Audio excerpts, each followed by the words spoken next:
मोहन जी बताइए, ये 6 राज्यों में खासतौर से महाराष्ट्र में क्या होने वाला है, क्या मुद्दे हैं, क्या बताएंगे ये चुनाव? देखिए, महाराष्ट्र में तो बहुत ही स्पष्ट है, वहां महायुति की सरकार बन रही है। उसमें तो मैं सोचता हूं प्रश्न करने की कोई जरूरत ही नहीं है। महायुति के बारे में बिल्कुल साफ है, महाराष्ट्र की जनता ने तय कर लिया है कि INDIA ने इस दौर में जितनी भी बातें बोली हैं, अब वो उनका सारी बातें जनता के सामने आ चुकी है कि किस प्रकार से उन्होंने एक गलत नैरेटिव पैदा करके लोगों को बरगला के वोट ले लिए। सारी चीजें स्पष्ट है। मैं सोचता हूं महाराष्ट्र में कोई परेशानी नहीं है। बहन सुप्रिया जी जब मुस्कुरा रही थी तो मैं इसलिए उस पर मुस्कुराया कि अब किसी पे ताना कसने के लिए मुस्कुराने की जरूरत नहीं है, सहमति पे भी मुस्कुराया जा सकता है, ये मेरे को पता लगा। ठीक है, मैं आपसे एक और बात कहना चाहता हूं। देखिए कि महाराष्ट्र और जो बाकी के 5 राज्य हैं जिनमें कि आने वाले दिनों में चुनाव होना है, इन सभी चुनावों का महत्व बिल्कुल है, लेकिन ये बात भी इतनी सच है कि इसका प्रभाव देश की केंद्र की सरकार पर उतना नहीं पड़ेगा जितने की व्याख्या उसकी की जा रही है।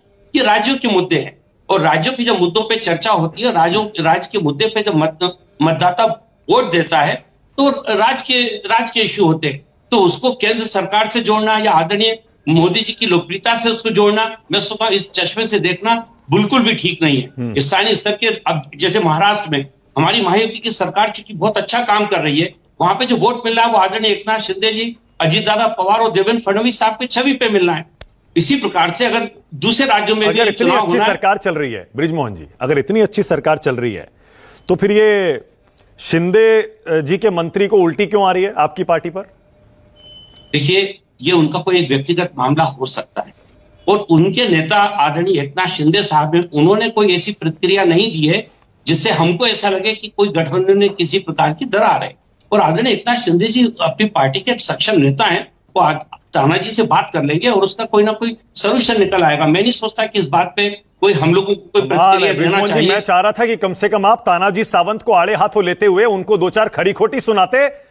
आप तो चुपचाप एकदम ऐसे उसको ले रहे हैं कि ठीक है, हाँ हो गया तो हो गया, कोई बात नहीं। कमाल है, कितनी बुरी बात उन्होंने कही है आपकी पार्टी के लिए, और ऐसा नहीं किसी एक आदमी के लिए कही है, पूरी पार्टी के लिए कही है।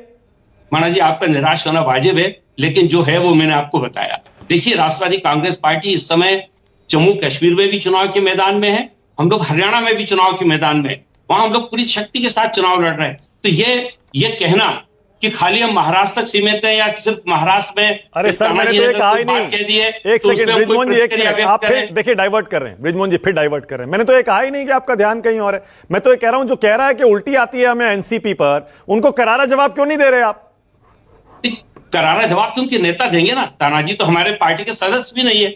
उनके जो नेता हैं वो इस मामले में जागरूक राजनेता हैं, आदरणीय एकनाथ शिंदे साहब। उनसे प्रश्न पूछेंगे, वो जवाब देंगे। अच्छा, तो मैं सोचता हूं इसलिए। अच्छा, शिंदे जी वैसे आपके सीएम के चेहरे हैं ना? बिल्कुल है, निश्चित रूप से बिल्कुल है।